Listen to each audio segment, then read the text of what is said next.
Hello and welcome to another episode of Dude, Is This Thing On? I am Tyler Daswick, coming at you from Orlando, Florida, and joining me, as always, our producer, Emilio Cariotti. How's it going, everyone? Live from sunny Phoenix, Arizona. Phoenix, Arizona, the old stomping grounds. I miss them. Yeah, not a lot's changed. A lot of construction. Construction and desert. Right, yeah. Some cows moved in next door, so that's always fun. Is that real? No shit, dude. I live like on the edge of town, and there's just a big open fucking field next to my not complex, my fucking neighborhood. Yeah. Bunch of cows just moved in, so now we got cows, dude. You can hear them all the time. It's fucking crazy. Wow. Well, maybe one of them will make a cameo on today's episode. So. I've been talking to a few of them, but they're camera shy. Go figure. Cows usually are. Yeah, right. So, not news to me. I didn't fucking know that. Man, what a shame. Well, hey, listen, man, we have a great show. We're actually going to start a little bit with some books that we've been reading lately. Books that we found relevant to the show and the podcast and things we like to talk about. So we're going to chat about those in our opener, and then today's episode, man, is all about video game movies. Tomb Raider has melding of genres. Yeah, exactly. Tomb Raider has kind of been doing okay in the box office, and its reviews were better than most game movies. Still not great. That's that's a great fucking start to the topic today. Better than expected. Yeah, and it shot like a solid 50% among critics. When I checked a week ago when we did our last podcast, solid 50%. That's, given the track record of video game movies that we will talk about, that is fucking Oscar material. Yeah, we were pleasantly surprised to see 50%. So we're gonna kind of run the gamut. We've both seen a bunch of video game movies, and we're gonna be kind of talking about general pitfalls and problems that the adaptations run into, and maybe kind of assign some prescriptions of how these can be better overall. So we're going to do that, and then we end with the grab bag, the GB, as always. Mm-hmm. This one's going to be very tame, I feel like. Yeah. They've calmed down a little bit. A little bit. I think we got a lot of our frustrations out of the way on each other. Absolutely. We were rough at first, but now we're gentle GBers. Yes. A lot of kissing. Right. some cuddling. Yeah. Well, hey, speaking of cuddling up with a good book. How about that segue? Hey, well, listen, man. We had an episode a few weeks ago now about Annihilation, and episode 9. Yeah, that movie was very impactful for us. We loved talking about it, and we're really excited about it. And you went out and bought the book. I did, almost the next day, yeah. Yeah, and so you are finished with it now? Yeah, I finished it 3-4 weeks ago, so it's not... Oh, really? It's honestly, not a hard read. You'd expect it to be, absurd, fucking, thick... ledger fucking dictionary of absurdities book based on the movie. It's really not. It's 230 pages, pretty easy read. It's a series though. There's 3 of them. I think only the first 2 are out currently, and the third one is coming out, but I might be wrong on that. It was 3 or 4 weeks ago when I last checked. But it's part of a series, so you're not going to get the full plot of the entire thing in the first book. But the movie Annihilation was based primarily, if not entirely, on just the first book. So if you're looking for that, read the first one. It was really cool. It was very, very different from the movie. I will say that. Yeah. Does it kind of bring the same amount of abstraction, and is it kind of dreamlike and all that stuff? Yeah. And when you read that sort of stuff, it's obviously a lot different than watching it. I think a good example is reading Shutter Island versus watching Shutter Island. And That's a great example. Reading the book Shutter Island before I saw that movie was way better than watching. The movie's okay. It's not the best movie, but it's it was pretty good. And the book was just way better because you just get a different sort of like perspective. I don't know how to really describe it, but it's different. It's different reading like crazy avant-garde, like artistic stuff rather than actually watching it, because, you know, there's a lot less color and you have to rely on your imagination. And I will say in this case, I kind of liked the movie adaptation more than the book. The book was still really good, but there were some things that the director, Alex Garland, I forget now. Garland. I've done my research. Yep, Alex Garland. He did some things, he made some artistic choices that I thought were better for the overall story. And if they had kept it in the movie, it would have kind of been weird. Case in point, the major thing is they deal a lot with hypnosis and like hypnotherapy in the book. Yeah, so I don't want to give too much away. I'm not going to give away like any major plot points, but the psychologist, whatever the fuck her profession is, in the book uses hypnotherapy in order to kind of control them and get them through really emotionally tough parts of the dome, the bubble. Okay. And that's just completely missing from the actual movie. And then there's also one less character. There's one less person on their team in the book than there is in the movie. They added in, I can't remember, but I think they added in the physicist or whatever. Okay. The one who turns into flowers. Oh, cool. They added that character in. Now reading the book, I realized that she wasn't really needed, and the book kind of deals a lot with words and not calligraphy, but like lexicology, whatever the study of like words is. Kind of like how is that etymology? Maybe that's etymology. Maybe it's either that or that's bugs.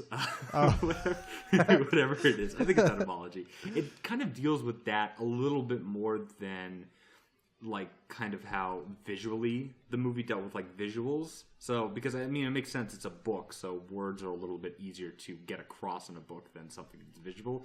And there are certain parts of the book where something incredible will happen to the main character, who doesn't have a name in the book. She's just referred to as the biologist. Okay. Something incredible will happen to her, and in the book she'll just say like, it's indescribable, I can't describe it, and then she'll move on. There's like parts where the character can't even describe what the fuck's going on, so there's no point in writing it down in like her journal and stuff like that. So yeah, I don't know. It was different. I don't want to give too much away, but it does deal a lot with a lot of the same issues. It just kind of approaches it a different way because the medium is different, obviously. Right, and those moments where the writer can't really articulate, so it's indescribable. The movie can show it to you. Yeah, exactly. The movie can show this weird like pantomiming like light person, you know, and something like that is very difficult to describe in words. Yeah. Obviously, I just had fucking difficulty describing in words. Yeah, there you go. Well, listen, man, if I could swap a book recommendation, we're big fans of Westerns on the podcast. And yes, you told me about this a couple of days ago. Yeah, dude. So I read The Searchers by Alan LeMay. Alan LeMay's a classic Western writer. And The Searchers, most people probably know it for the John Wayne movie. I think it came out in, 1956, but in the 50s. And The Searchers now is known for that movie as one of the great Westerns ever put on screen. It's very, very famous and critically acclaimed. I haven't seen the movie, but the book, I can say with confidence, is one of the best Westerns I've read. It's fantastic, dude. That's and cool.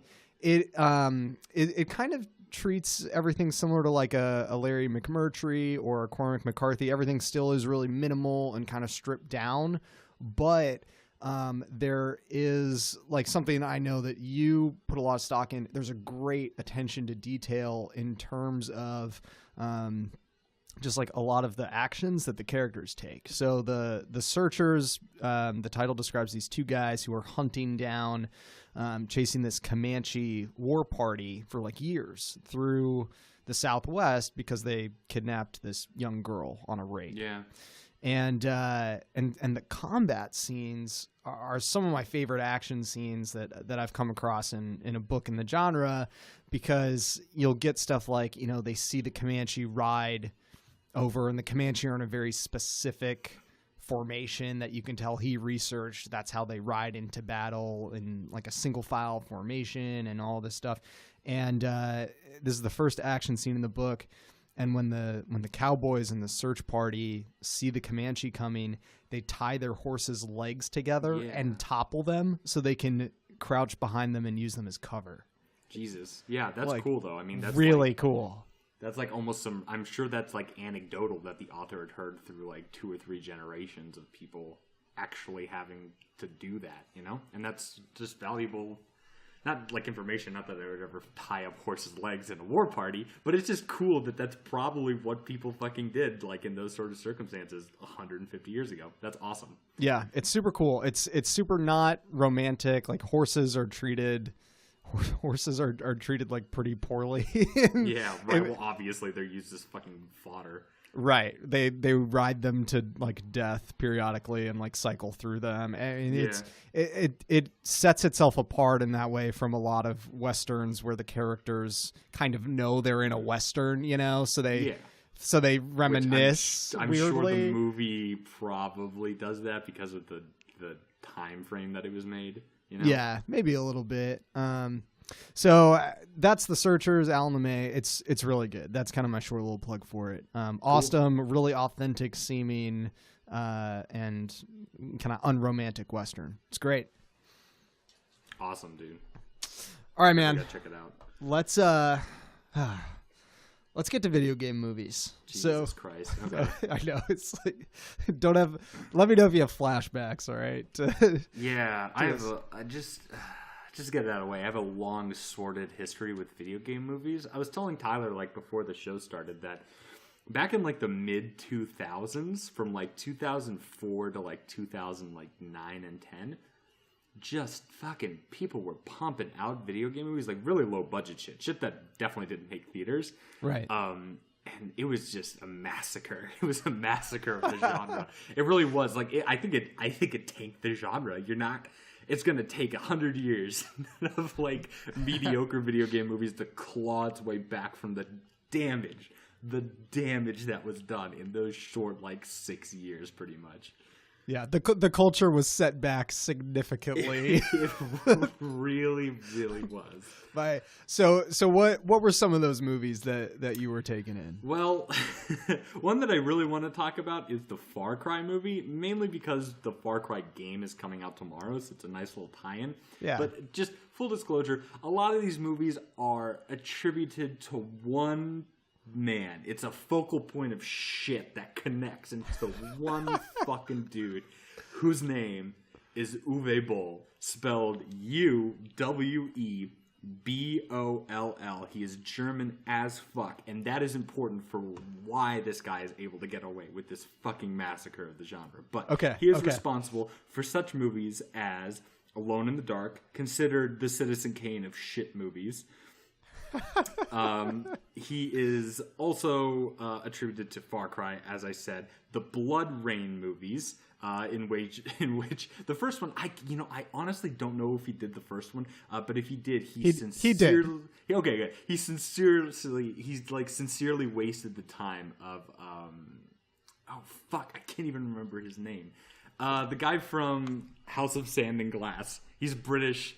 He's got a Sir. Look him up, but he sincerely wasted that. I got you on the research. Keep going. Thanks, man. So he did the Blood Rain series, and then he also did like House of the Dead and some other movies that weren't video game related, but just were really shit. But somehow better than his video game movies, like Darfur and Tunnel Rats 1968, and whichever one was about the Nazis. I can't even fucking remember. He did like a period piece, like Holocaust movie, and I can't imagine it was well received.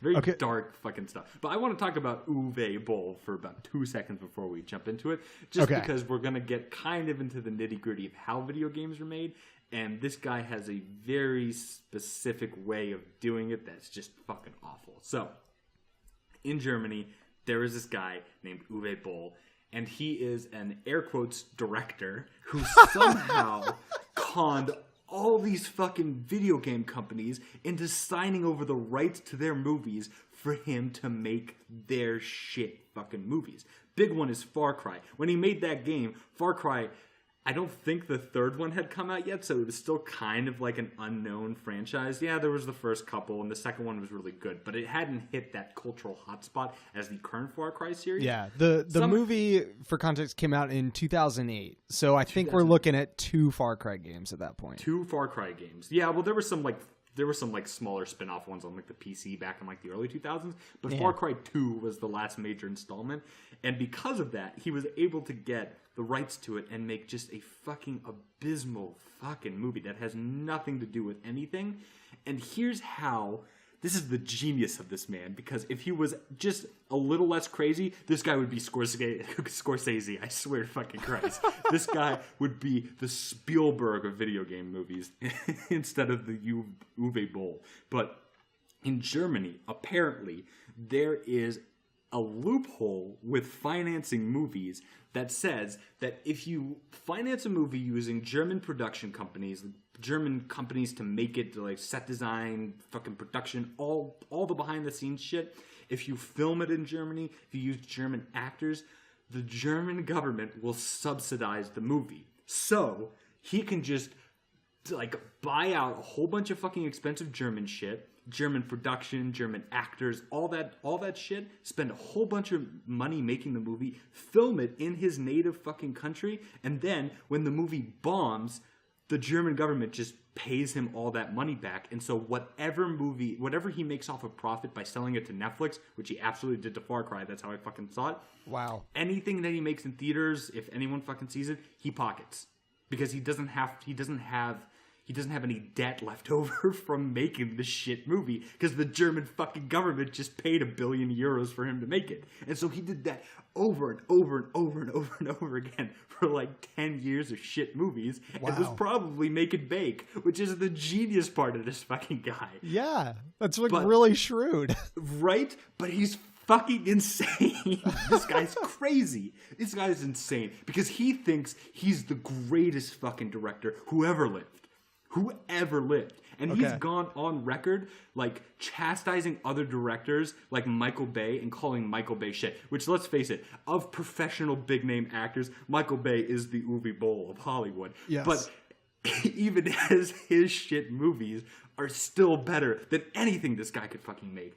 And so before he became, he's not only is he a director, he is a restaurateur. And what? Yeah, he owns a restaurant. And before he was a director, he was, I don't know the proper term for it. I don't want to say amateur because I'm sure he got paid, but like a minor league boxer. You know what the minor leagues are for like baseball? He was that for boxing. So he was a boxer and I'm sure he got paid for it, but he wasn't like Mike Tyson, you know? He never won any championships. Sure. But he could still kick the shit out of people. Like, let's be real. You saw his picture. The guy's pretty fucking beefy, you know? Right. I wouldn't fuck with Uwe Boll. So I can't remember what movie it was, but I want to say it was Alone in the Dark. When Alone in the Dark came out, pretty much every video game website with a pulse said that it was garbage. And so he challenged some of his worst critics to jump into the ring with him and face him one-on-one. I shit you not. I see your face, but I'm dead serious. One-on-one sparring, like boxing match with him and to duke it out in the fucking ring. He called this event Raging Bull. Genius. Wow. Genius. Wow. And some people actually showed up. So a bunch of these guys, I mean, they're video game nerds. So like you and me, I wouldn't last 2 seconds at the fucking ring, you know? A couple of them actually showed up, and there's footage of it. You can find it online. And they showed up in like gimmicky costumes, like dressed up as like Apollo Creed and stuff like that. They thought it was a joke. No, he kicked the shit out of them. He kicked the shit out of one guy really fucking bad and put him in the hospital pretty much. What? Wow. Yeah, man. It's fucking psycho. But here's the catcher. I want to say it was a guy who worked for IGN or maybe GT, Game Trailers, back when that website was still around. Okay. Who was like a professional Muay Thai, like MMA fighter, and he challenged him, chickened out, didn't show. He wouldn't take the fight. Wow. Yeah, it's fucking nuts, man. This guy's life reads like, I don't even know, like a tabloid. But he's in charge of multi-million-dollar shit fucking movies. And He's 52 years old, 56 years old, something. He was born in the 60s. I think he's 52. In a very short time on this planet, he has done like immeasurable damage on the industry that, like I said before, will take generations to like get. This guy's like Afghanistan, you know? It's gonna take like 6 generations to fix that fucking mess. It's gonna take 6 generations for the world to forget about Alone in the Dark, which somehow he got Christian Slater and what's her fucking face from American Pie to star in it.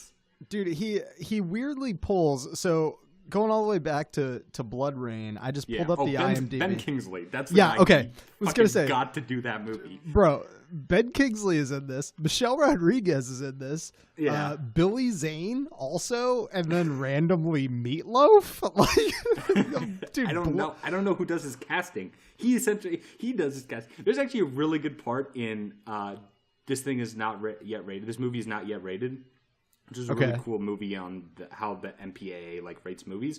But they sit down with. I think they sit down with one of the like staff writers for one of his movies, and she was like a well-known writer in Hollywood. But she describes her interaction with this guy, and she's like, he was certifiably insane. Like he'd yell at me, and then 5 minutes later, he would call me up like crying, saying, "Please don't like quit. I need you for this movie." Like there's something wrong with this dude for fucking sure. Yeah. Wow.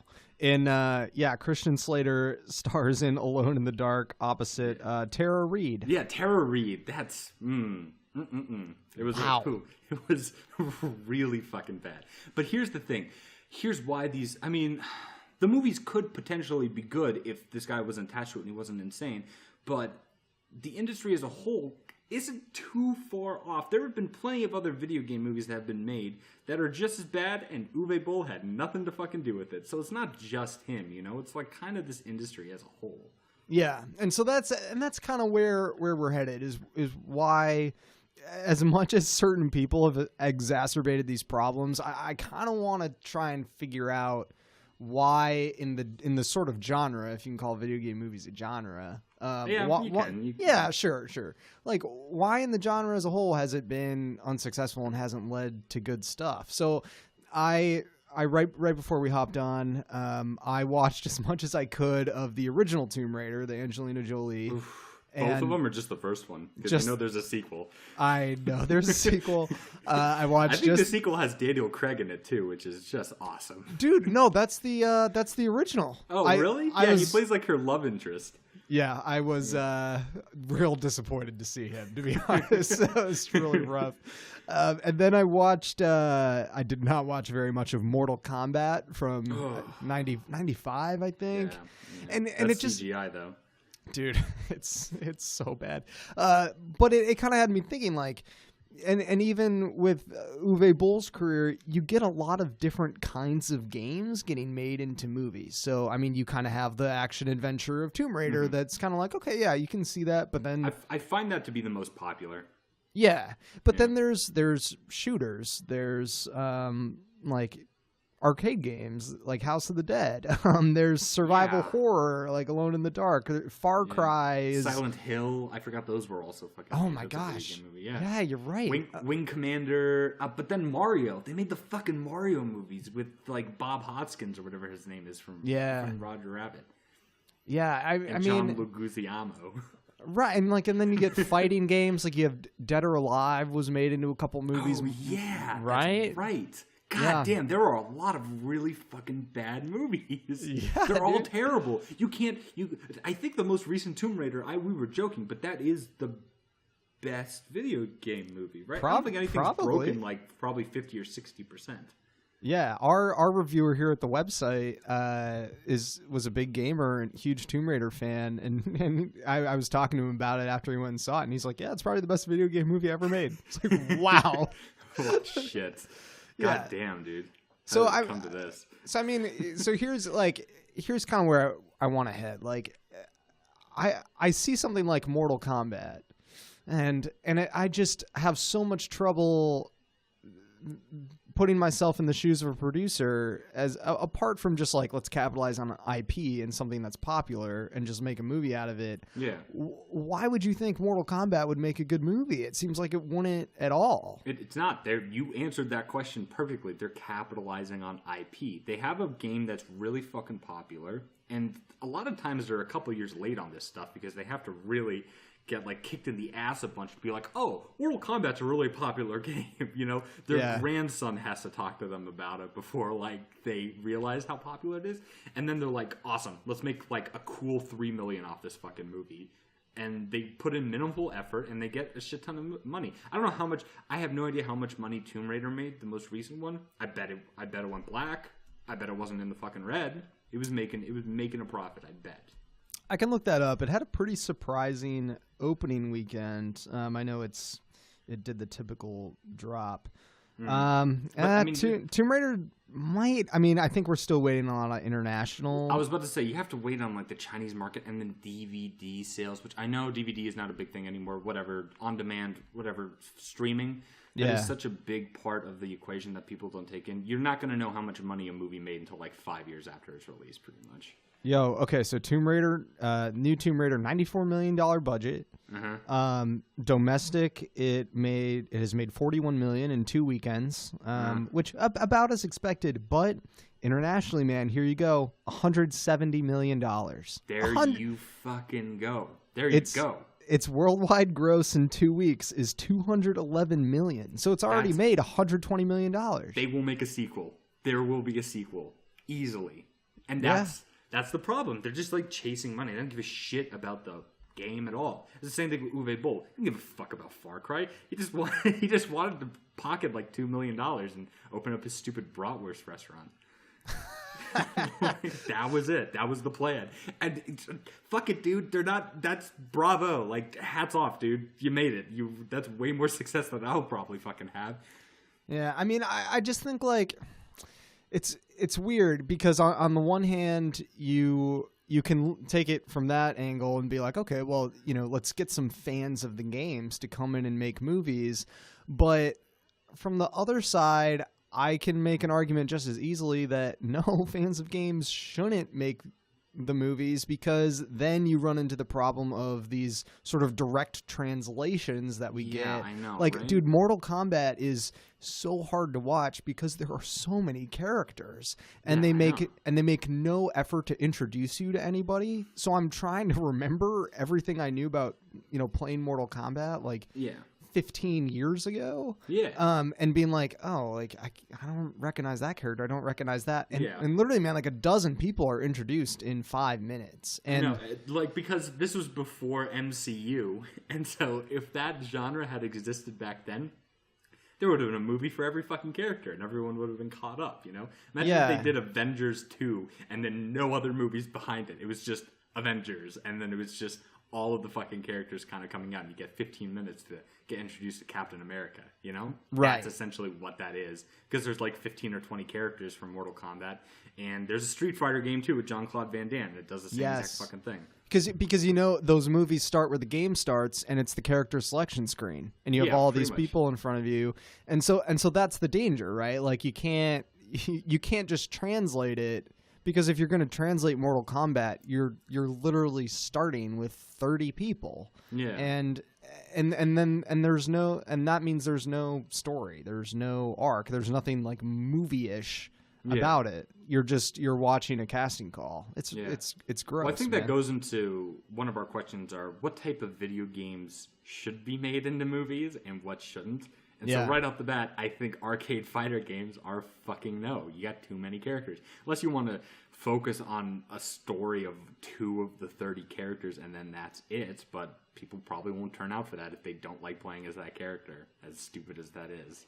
Yeah, I mean, I think if producers or companies or whatever are looking for any game to start, I mean, honestly, like, I think a game like Tomb Raider isn't a terrible choice. No, like, it's not. Probably why those movies, even the Angelina Jolie ones, are considered the best of the genre. Yeah, and believe me, the Angelina Jolie.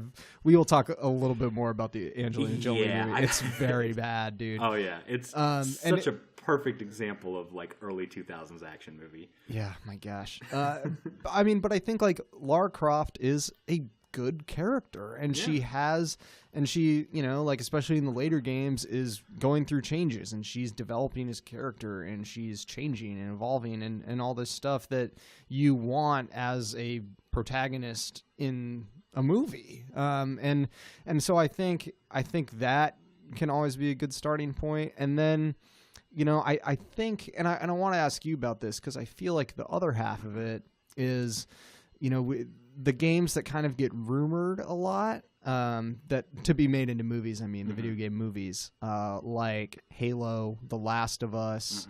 Man, I thought there was another one. Uncharted. That's another one. Yes, Uncharted. There you go. Thank you. Like those movies, I think especially of The Last of Us, like, have very kind of like rich settings, where they're like, oh, like, we can make a movie out of this. We can make several movies out of it. And I don't know if that's the place to start with a movie. Yeah. That might be a little too complex. The market's so fucked that you have to start over new, like baby steps, like a very simple game needs to be translated into a movie. And if you can do that successfully, then you can start replicating shit, you know? Because it's just like, you essentially have to go back to the silent movie era. Like, just imagine if Hollywood got so bad that they were like, hard reboot, we're going back to black and white silent movie, and we're just going to redo the entire fucking thing. That's kind of what you need to do here. I don't know what would be a good start, especially since the technology for video games nowadays has made a lot of them so complex and complicated and rich that they're practically movies in themselves. You know, that's a great when you point. play Last of Us, you're playing the best Last of Us movie there possibly can be, because you're playing the fucking game. So, like, as much as I like, and like is a very strong word, as much as I like video game movies, I think they should just die. Either that, or they need to have some sort of like rebirth, like a genesis of video game movies, you know, because as it currently stands, nobody really knows how to make a good one. And I don't either. I don't have like a quick fix for you. I just watched the Assassin's Creed movie like a couple weeks ago as a goof. I don't watch any of these fucking movies because I'm like, oh, Far Cry, I'm so jazzed. No, like, I know it's gonna be shit, you know? I watched Assassin's Creed because I knew it was gonna be shit. Somehow they, like Uwe, they got a shit ton of really famous people to be in it, and I guess the movie could have been good if they didn't take themselves so fucking serious. Yes. It's the worst. Just chill the fuck out. That's what I'd tell the director, man. Just stop smelling your own farts. Stop, like, talking with your eyes closed like the South Park episode. You just need to, like, chill out.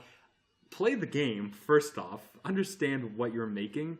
And then just kind of approach it like free-spirited. Don't be like, oh, well, this is a really serious tale of assassins in like 15th century Spain, and we're gonna make the Animus this really like interactive, like moving thing. Like, okay, if you play the game, you lay on a fucking table.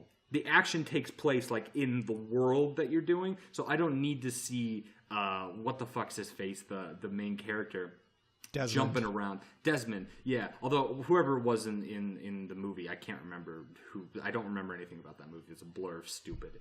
Like, I don't need to see him jumping around and like slashing people while he's being ragdolled around. Like, how would he not throw up? You know, it doesn't make any fucking sense. I don't know if you saw it, but what I'm referring to is the Animus in that movie is a giant like mechanical hydraulic arm. Yeah, that, like, grabs you and plugs into it like it's the fucking hydraulic arm on the side of a garbage truck. Yeah, and it just like swings him around as he does the movements. And it like I understand why they did it. They thought it would look cool, but really it just looks fucking stupid. And that is a testament of you took your shit too seriously. Just have him laying down on the table and have the action take place in the 15th century. Also, everyone who plays Assassin's Creed doesn't give a fuck about the modern day stuff. They only play the game to go back to England to beat someone to death with a walking stick. So that's what we want to see in the video game movie. Yeah. I don't give a shit about Abstergo. I just don't. Right. I like Jeremy Irons, but make him in the 1500s, not in 2018. You know? Yeah. That kind of movie. So I think that speaks to a couple different problems. So I think, all the Animus stuff is people play a 25, 30-hour video game like Assassin's Creed, and they're like, and the approach is always, how do we compress this into a 1 hour and a half, 2 hour movie? And that's totally the wrong way to do it. Assassin's Creed should have been a period action piece where this sort of like humble guy has to just for 90 minutes figure out how to like kill the Pope or whatever. Yeah, something. And then the last 10 minutes he gets pulled out into Abstergo and that's the reveal, something, Yeah, or something like that. Like people need to sort of pick and choose their spots of what is the most essential, not even like the best necessarily. Think about what'll make the best movie and tell the best story, or find the most essential part of the game, which in Assassin's Creed is the assassinations that you go on. Yeah, that's the crux of the game. Right. Make a movie out of that, because basically what you're trying to do is take 25 to 30 hours of storytelling and compress it into 2, and that makes zero sense. It's like trying to, take the 60 hours of The Sopranos and turning it into a 2-hour movie. Yeah, I think the principle is similar. Yeah, it really is. Yeah, or imagine if they made all of the Lord of the Rings movies into one fucking 2-hour movie. It would be shit. Right. Yes. But it's weird because in the case of video games, like, the parallel isn't perfect, because to do Lord of the Rings or to do The Sopranos, you would have to cut out a lot of stuff that is like essential to the telling of the story of Tony Soprano, or the telling of how the ring gets from Hobbiton to Mordor or whatever. Like, in a video game, there is so much that is non-essential to the movie's story, and these people don't cut that out. That, like, the Animus stuff for an Assassin's Creed movie, even an Assassin's Creed fan is going into that movie being like, I can't wait to see how they do the Animus. They don't care about that. They just want to see high flying leaps off of buildings and a hidden blade going into someone's neck. Like, that's Assassin's Creed. That's what they want out of the movie. They want an action movie. So just give them that. Yeah, I know, right? They give this like sci-fi, this drama with his father. I don't give a fuck. I don't care. Right. Like, it's stupid. And another thing that a lot of video game movies do, and this is guilty of pretty much everyone. I know we're focusing a lot on Assassin's Creed, but that's just because, honestly, it's a really good example of the genre of, like, how badly you can fuck something up. Because there were, like, some pretty cool parts of the movie. A lot of the period piece stuff. I didn't like the directing. I thought the person who had the camera, like, was hopped up on coffee or something, because he was just shaking it fucking everywhere. I couldn't focus, But there were some, like, cool parts of the movie, but as a whole, they do this thing where they do too many, like, wink references to the source material that are supposed to be there just to kind of, like, appease the fanboy who just loves Assassin's Creed, Perfect example is he jumps off. At the second the beginning credits started to roll in the movie, I turned to my girlfriend and I'm like, $10 they do a Leap of Faith reference. Like, in the movie, they did a Leap of Faith reference. He jumps off the building, and I can't remember her name, like that famous French actress that's like in a whole bunch of movies. She like gasps. Marion Cotillard. Yeah. Really good actress. I don't know what the fuck she's doing in this movie. She gasps and she goes, the Leap of Faith. Like, oh my God, are you serious? Like, fuck off. Oh my God, what a groaner. And I mean, one thing I always think of, because I used to love this movie as a kid because it's goofy, the Super Mario Brothers movie. Horrible fucking movie now, but as a kid, it's awesome. They do that too. The whole thing is just like wink, nudges to the game with like the little like wind up toy bombs and the Koopas that are weird like lizard thingies, I guess. Yeah. It's just weird, I just tell an original story from the source material. I know sometimes I can go out of whack, but I think if they, like you said, they take the meaty section that people want and expand that into a 2-hour movie. That's just the bare minimum that you can do to just make any sort of watchable movie. Not even a good movie, but like watchable, which is what a lot of these directors should be shooting for, is watchable. Not a very high bar. Yeah, and I think, and I really sensed this watching the original Tomb Raider. I think, and this speaks to another issue you probably had with Assassin's Creed. We were talking about sort of tonal matching. Yeah. Assassin's Creed as a game is really badass. It's just cool. Like, it's a cool game. Everything about that design, a lot of the story stuff is hokey, and that's why I think it's criticized, because it just feels so apart from everything. Yeah. But they were basically like, all right, if we're going to do a game about assassinations, how can we make this as cool as possible? Right. Okay, well, you can climb anything. You can run really fast. You can jump between buildings and stuff, and we'll make that kind of a key part. You'll give chase to people. We'll make you a part of really fun chase scenes. And then when you do the kill, it will be really satisfying and really cool. It's just badass. It's an exercise in being a badass. Yeah. And that movie is so self-serious and dramatic. That's a big part of why it doesn't work, because the movie doesn't understand you're showing up because you want something badass and you want something cool. And I felt the same with Tomb Raider. Is, man, Angelina Jolie is so miscast in that movie. She's, I think, a dramatic actor, and I think to the direction for her as an action hero in that movie is so terrible. It's like someone after every scene was like, okay, cut. Angelina, you're great. You're doing great. You look great. But on this next take, we need you to just look sexually exhausted. And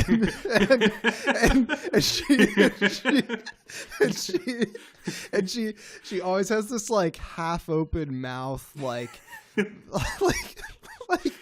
these like, you know, seductive stare. It's just so uncomfortable. It's so weird. And the camera lingers all over her. It's so gross. I know. It's like, it's kind of intrusive.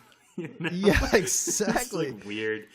But similar to Assassin's Creed, like the movie takes all the fun out of Tomb Raider, where you're just like, I am Indiana Jones. I am running around. I have a climbing hook. I can climb stuff. I can fight enemies and do all this stuff. And it takes itself so seriously, where it's like, oh my gosh, I have to do this for my father. We have to find, you know, whatever fountain of youth or whatever. I don't know. I didn't hang that long. Yeah. But it assigns all of these intense stakes to it, and it's just like, man, you didn't. To your point, it's like, man, did you even play the game? Did you even know what was good about this game? Yeah. Did you know it was fun? Did you know why people liked it? And if Tomb Raider had delivered something that was kind of corny and kind of cheesy, but, you know, good action, good thrills, an easy kind of cause and effect plot of let's follow the clues and find the treasure and whatever, man, that would have been fine. Yeah. I wouldn't have cared. Yeah, I agree. I feel like the director of these types of movies should have no idea what the video game is about, but like the production assistant should be a diehard fan, and then they'll be able to mesh and find like a happy medium of like following the source materials too closely, like biblically, and then not following the source material at all. Because I feel like you get one or the other. Either you get a director that is fucking just jazzed about making this movie because it's his pet project, and then big bad Mr. Suit comes in from like WB or whatever and has to throw in all these tits and guns and shit to like sell, like make money. Or you get the opposite, where the director, just like Uwe, has no idea what the fuck he's doing and doesn't care and is just there to make money, so he will do anything that's necessary to turn a buck. Right. It's like how they do it now is they have the director like YouTubes the video game and like watches someone else play it. Yeah, and then it's like, but you're just having the same experience as the movie, you know? So there's nothing like, oh, I get why people like this. I get why it's fun. Like, I think of something like, as we were preparing for this discussion, I was thinking about the sort of like troubled BioShock movie a lot. And I know. Exasperated sigh. Like that game is so important to each of us. And I was thinking like, okay, if they had to, what would I want them to do?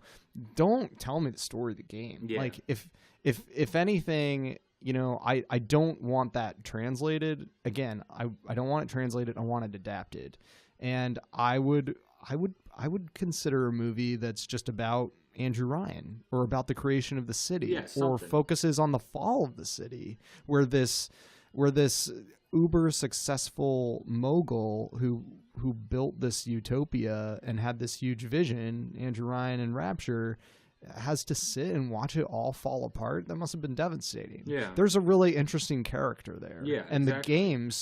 the games communicate that piecemeal, and you find that through all of the logs and the tapes diaries. and stuff. Yeah, exactly. The You're able to movie, piece it together. yes, the movie can show you that though, and I think that is where all of these are having trouble. Is they're looking at these video games, and video games, of course, do something so unique and specific of empowering you as the player to sort of walk through the story yourself. You make the decisions and the choices, and it is only up to you to keep the story going.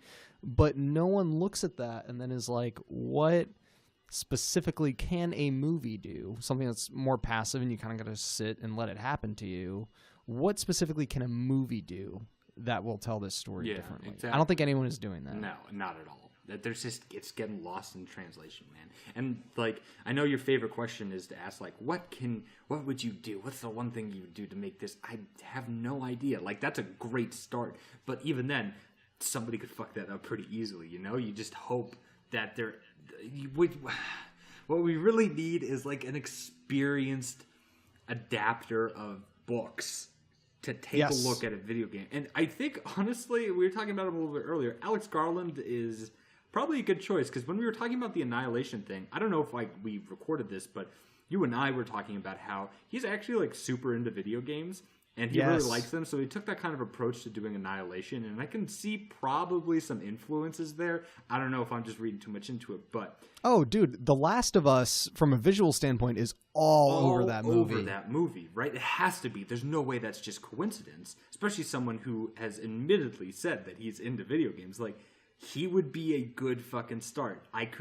If he did a video game movie, I would at least kind of be like pumped. I'd be like, all right, here's a guy who's got a lot of good sci-fi under his belt with like Deus Ex and Annihilation, and what's the other one that he did? I can't even remember. He did 28 Days Later. Oh yeah, fuck, 28 Days Later. That pretty much remade the zombie video game genre, you know, with Left 4 Dead and shit. Like, yes, someone with that pedigree should consider doing it. I don't know if he will, because there's such a stigma around it now that it's like tainted. Yeah. It's like tainted meat. You can't fucking touch it with a 10-foot pole. Yeah, So, isn't that weird? It is such a career killer, and yet we keep seeing Marion Cotillard. We keep seeing Michael Fassbender. Right. We see Alicia Vikander. These people have won Oscars. Yeah. Like, that's crazy. the paychecks must have been amazing. I know. They had to have been. Yeah, they had to have been. Because, you know, I think studios, they must realize, like, man, they do have a stigma. These audiences are already niche. Like, if we're banking on IP, we're asking for a very specific group of people to come out. Yeah. So Yeah, maybe like we can just get Warcraft players saw the Warcraft movie and no one else. Yeah. Did you see that? Fuck no. No, because I don't play Warcraft. There's no reason for me to watch that. Right. So I mean, there's probably some hope that, like, oh well, you know, maybe we can kind of like trick people into being like, oh, the Michael Fassbender movie, Yeah, you know? right. Like, I like Michael Fassbender. Like, it'll pop up in your Netflix feed because you watched like a Michael Fassbender movie, and then you're like, oh, I'll totally watch this because it's got the same actor in it. You know, like. Yeah, but I do think you sort of landed on the answer with that is you stop treating video game adaptations like video game adaptations, and you treat it like a book. Mm-hmm. Like, you find that guy who's, you know, not even like incredible at adapted screenplays, just experienced at it. Yeah, you know, a guy who can take one medium and knows how to kind of like pick out the good parts and put it Pump out a movie into another form. Yep. Yeah. And then the other thing too, like, and this will kind of be our last little, like, it's a little bit of a throwaway point, but man, to your point about like forcing the game mechanics into the movie, like when Michael Fassbender does the leap of faith, like Lara Croft in Tomb Raider, the Angelina Jolie one does like the double, has like a Desert Eagle in each hand or like whatever, and is like jumping around in like booty shorts and shit, you know? Yeah, man. And like, I don't need game mechanics. Like, yeah, you can like, fan service, fine, whatever. but I mean, that just like tanks your movie. And if there's anything where, if you were ever asking yourself as a video game director, like, we need to make this feel like the game. No, you don't. No, you don't. It's a movie. No, you don't. It's a movie. Yeah. It's a movie. Shoot, like, there's an Assassin's Creed movie that, say what you will about this movie, but like has some stylistic flourishes akin to like 300. Mm-hmm. Like, okay, like that's a choice at least. I would rather you make a bold choice like that and a movie and a choice informed by movies than a choice informed by games because you think it's what people want to see. Yeah, exactly. That makes no sense. Yeah. Anyway, do you have any final thoughts on video game movies? Yeah, I completely forgot. I told you I was going to... Back to Uwe Boll. The one thing that's even crazier than Raging Bull was... I was talking about the Blood Rain movies. I have to tell you this. If you don't want to listen on the podcast, fine, whatever. But, so he did the Blood Rain movies, and he did the third one called The Third Reich. I can't fucking remember. It's got some stupid subtitle. Look it up real fast, because I'm genuinely curious. Because this is... testament to this guy's genius / insanity, because only this man would have the balls to pull something like this off. Yes. Okay. So the three Blood Rain movies go Blood Rain, and then Blood Rain : Deliverance straight to video. Yeah. And then the third one is Blood Rain : The Third Reich. The Third Reich. So he did a twofer. He directed 2 movies in the same exact time frame and shot them shot for shot, almost shot for shot, the exact same way. The first, Blood Rain : Third Reich. The second, Blubberella. The exact same premise as Blood Rain, starring a morbidly obese woman. She does the exact same stuff. It's like a shot-for-shot fucking remake of the movie. No way, dude. Click on the third one, and it'll say Blubberella, like, underneath of it. Oh, my gosh. Dude, they are back-to-back on his IMDb. Back-to-back movies, because he released them the same day. It's fucking insanity. Wow. So, like, I don't know how much you know about the production, but it sounds like it was the kind of thing where he would shoot a scene and then, like, wave in the next actress. And just be like, okay, now you do it. Yeah, it's a scene for scene. Scene for scene. I watched them back to back. That's how he had to have done it. It's insanity. Oh my gosh. It's insanity. Look at the cover art for it. I'm speechless. I've never heard of anything even close to that. That's like some Tommy Wiseau. That's like evil crazy genius, sort of like. It's and you can't applaud it, but you have to just take a second to admire it from a distance. It's like, oh my god, made it for $5 million. Cool, $5 million. You want me to look up this cover art? Dude, just look it up, man. It's just... Oh my gosh. Yeah. This poster. Yeah, guess who's in it? Clint Howard. Ron Howard's fucking brother. Whoa. He stars in a lot of his movies, surprisingly. Wow. Oh my gosh. Yeah. This is amazing. Oh, dude, check this out. Synopsis. A heroic vampire / human hybrid with, here it comes, real heft takes on... Oh my god. All right, hold on. I want to do a quick quote on him. This is him talking about his movie to Entertainment Weekly. I'm not ashamed of Blubberella. Of course there's fat jokes in the film. If they had put another salami sandwich in my hand, I was going to start killing the crew. But I want people to know we weren't setting out to hate fat people. It's important for me that people know the true story. This movie was made with the best intentions. I truly want to make a movie about a fat girl who could kick ass. Wow. That's insane. That's insane. That's what I think we're gonna leave the video game movie conversation at that. Oh my god. That's all you need to know pretty about. Much that's why it's tainted. Because of shit like that. Yeah. There you go, man. All right. Wow. Let's move on to our final segment, the grab bag, the GB. I'll kick it off real quick because you're gonna do a little a teaser for Something we're continuing from next week and something we're going to keep talking about. But this Wednesday, so we're recording this on Monday, the 26th of March. On Wednesday, the 28th, will be the premiere of the final season of The Americans, the FX spy drama, critically beloved, but from a viewer standpoint, never quite found the audience. I think it has grown a little bit, but is still kind of underappreciated, and will probably always be that way, which is too bad. FX is kind of crappy about where they give streaming rights out, which is a bummer, especially with a show like this. I'm writing about the new season for Relevant Magazine, and man, I think this is one of the best shows on TV. I think it's one of the best dramas on TV. I think it's probably one of my favorite shows I've watched in sort of the post Breaking Bad, Mad Men era. I have a lot to say about it, but I just think it's so dramatically rich and complicated.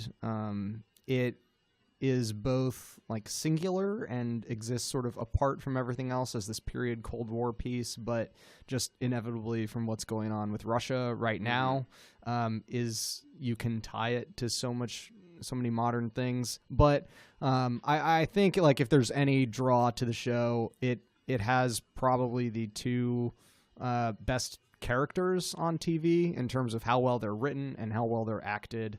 Philip and Elizabeth Jennings, which is Matthew Rice and Kerry Russell, real life couple, by the way. Oh, I did not know that. I bet that works really well on camera. Yeah, they did a great. They're on the cover of the new Hollywood Reporter to promote the final season of the show. It's a really good feature, and yeah, it's spectacular. They give two of like the great TV performances, I think, and their characters are just so well written and complicated. It's The Americans, premieres Wednesday, I think at like 10 o'clock on FX. It's going to run for 10 weeks, and then it's all over. Yeah, I really got to give it another shot, man. I stopped about a couple episodes into the second season, and I was talking to you about it before. I think I just got stuck in like the season 2 blues. Like a lot of good television has like really rough time with seasons 2 and 3, and I think I just got trapped in it, so I need to give it another shot, because the first season was really fucking good, but then I just kind of slowed down a couple episodes in. Yeah, it's one of those, you definitely have to learn to watch it, because it moves slower than you would expect for like a spy thriller, essentially. And I think once I realized that the show is really about marriage and about family, as opposed to like spies doing cool stuff, then you can tolerate all the slow stuff because you realize how it will impact their relationship. I think I thought of it more as like a spy thing instead of like a spy family sort of movie, but now that you say that, I see how that kind of ties in because of their kids and living in America, even though you're like diehard communist sort of thing, and yeah, I mean that's, and you know, we could talk for a long time about that too, but it is also so interesting to watch a show where the two main characters and they express this to each other, hate America. Yeah, like really, they're trying to destroy it. You know, it'd be like if North Koreans were infiltrating like suburban America. Yeah, exactly. So that's The Americans. Great show. Cool, man. I'll definitely check it out. I wanted to talk a little bit about Far Cry 5. I know this is kind of a Far Cry heavy cast, and we talked about it a little bit the last podcast, but it's dropping tomorrow, and there's been a lot of stuff going on YouTube. A lot of streamers and stuff get their hands on this shit early, and they're able to drop it like 24 hours ahead of schedule usually. So I've watched probably like 4 or 5 hours of footage, gameplay of the game, and I came away pleasantly surprised. I have my like reservations about it, and in the last episode I kind of talked a little bit how Ubisoft does this thing where they just like copy and paste a lot of their design elements from game to game to game, so you don't really get a good change with that. You'll get like a change of scenery, but like sound design, they've been using a lot of the same audio files for like 8 years now, and I can still hear that in Far Cry 5. Like the way that the guns sound when they fire is the way that they fired in Far Cry 3. You know, they copy and paste that, which to me, it's excusable, I guess, especially since you're like under strain and you're probably trying to stay under budget and stuff like that. I really wish they would have at least re-recorded some stuff. A lot of the guns and and character models look like they transferred over, but the thing that they like really tried to advertise, and I think they did well, is it's just a lot more full, the map, and that's awesome because with Ubisoft games, they give you these huge maps with fucking nothing in it. You know, you can hunt animals, and that's cool, but you can only shoot a tiger so many times in the face with a shotgun before you get bored. You know, you need to have something else. I don't know how well they've done that. It looks like they filled it up a little bit more. I will say that there probably is the same amount of stuff to do in the game, but there are about 1 billion new ways to do it. And so that might appease a lot of people. And it's fresh enough. There seems to be enough new stuff in it that it'll definitely keep me playing probably a little bit longer than some of the other Far Cry games. But it's still, the characters still seem super flat. And now your character no longer has personality, which, to be fair, I didn't really give a shit about Jason or AJ. I think his name was in the fourth one. You don't even fucking know, you know? That's the thing. People focus on the enemies because they're a lot more interesting. From what I've seen about the John Seed and his family, they kind of look like more of the same. They don't really seem crazy. They just seem crazy. They seem like Voss, you know? They're just like that same kind of character, except they're Hicks and they live in Montana, you know? I'm tired of that, Ubisoft. I'm tired of like Skrillex type music playing in the background as I'm blowing shit up. In fact, there's one part of the walkthrough that I was playing, and one of the characters, I think her name is Faith. She's like she's like the female bad guy. She like manipulates people through psychedelic drugs, and there's a mission in the game where you have to go and guess what? Burn her drug fields. Like, motherfucker, I just did that in Far Cry 3. Like, that's probably the most memorable part of that game. You think I was gonna forget? Like 3 games later? No, I'm not gonna fucking forget. I skipped past it. I didn't want to see what that mission looked like. But I swear to God, if Skrillex is playing in the background, I will be very disappointed. Give me a new story, man. It's fine if it's the same mechanics, but like when you fall off a roof, you make the same oof noise that you made as Jason Brody and AJ. You know, it's like the same sound file. But it does look interesting enough. Like, it looked cool enough, and the customization's better, and you can customize your character now, like his face, although you choose from like one of 8 determined faces, which sucks. Just let me design the face. Like, there's no way it takes up that much assets to let me design the face, you know? Right. Either go all the way in on a character creator or just give me someone, because I'm just going to hit AAA, boom, whatever he fucking looks like, that's it, you know? Because it doesn't matter. I looked at all the faces, none of them look like me. I'm the kind of guy who kind of likes the character to look like me a little bit. Me too. Yeah, right? I know some people just go like mullets, like balls to the walls, like mullet and like American flag tattoo on their face. But I kind of like the character to at least look olive skinned, God forbid. Doesn't look like they have that fucking option, you know? So, fuck it. Well, cool. We'll probably talk a little bit more about Far Cry 5 on our next episode. Emilio, in the meantime, where can people find you on the internet? As always, you can find me and us at Dude Is This Thing On YouTube. I upload almost every week. And you can also find me on Xbox, Evil Elmo. You know the gist. Sweet. You can follow me on Twitter at Tyler Daswick, and you can follow my culture writing, including my review of the new season of The Americans, at relevantmagazine.com. That'll do it for this episode of Dude Is This Thing On. We'll see you guys next time. Awesome. See you guys.